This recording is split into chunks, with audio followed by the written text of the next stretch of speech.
നമസ്കാരം. ഭരണി നക്ഷത്രക്കാർക്ക് ആരെയും വകവയ്ക്കാത്ത ഒരു സ്വതന്ത്ര ബുദ്ധിയുള്ളവരാണ് ഭരണി നക്ഷത്രക്കാര്.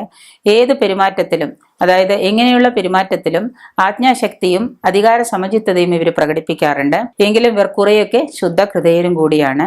ദോഷ സമ്മിശ്രമാണ് ഇവരുടെ സ്വഭാവം. എപ്പോഴാണ് ഗുണം വരുന്ന, എപ്പോഴാണ് ദോഷം വരുന്നതെന്ന് നമുക്ക് പറയാൻ പറ്റില്ല. ഗുണദോഷ സമ്മിശ്രമാകിയാൽ നല്ലതെന്നോ ചീത്തയെന്നോ തിരിച്ചറിയാൻ കഴിയാത്തൊരു സ്വഭാവക്കാരാണ് ഭരണി നക്ഷത്രം.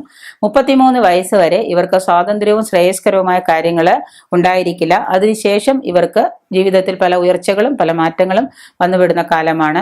ഭരണി നക്ഷത്രക്കാർക്ക് ജീവിതം വളരെ കാലം നല്ലതായോ ചീത്തയായോ ഇരിക്കേയില്ല. മാറ്റങ്ങൾ കൂടെ കൂടെ ഇവരുടെ ജീവിതത്തിൽ ഉണ്ടായിക്കൊണ്ടിരിക്കും. അഭിപ്രായ പ്രകടനം നടത്തുമ്പോൾ മറ്റുള്ളവരുടെ ഹിതാഹിതങ്ങൾ ഇവർ പരിഗണിക്കാറില്ല. മറ്റുള്ളവർ എന്ത് പറയുന്നു, മറ്റുള്ളവരുടെ ഇഷ്ടങ്ങൾ എന്താണെന്നൊന്നും ഭരണി നക്ഷത്രക്കാർ നോക്കാറില്ല.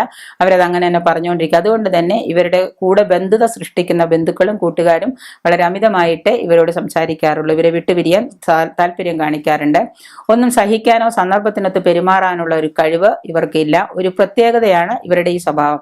തികഞ്ഞ അഭിമാനബോധവും അത് സംരക്ഷിക്കാനുള്ള ബദ്ധപ്പാടുകളൊക്കെ കാട്ടിക്കൂട്ടുമെങ്കിലും അത് മുഴുവനായിട്ട് ഇവർക്ക് സാധിക്കാറില്ല. ആരുടെയും മുമ്പിൽ തലകുനിക്കാൻ ഇഷ്ടപ്പെടാത്ത നക്ഷത്രക്കാരാണ് ഭരണി നക്ഷത്രക്കാര്. ജീവിത അവസാനം വരെ പരിശ്രമിക്കുക എന്നുള്ളത് ഇവരുടെ ഒരു വിധിയാണ്. ഉദ്യോഗത്തിലും വ്യവസായത്തിലും ശോഭിക്കുന്നവരാണ് ഈ ഭരണി നക്ഷത്രക്കാര്. ജീവിതത്തിൽ അലട്ടുകൾ ഉണ്ടാകുന്നുവെങ്കിലും പല അനുഭവങ്ങളും ഇവർക്ക് മാറി മാറി ജീവിതത്തിൽ ഉണ്ടായിക്കൊണ്ടിരിക്കും.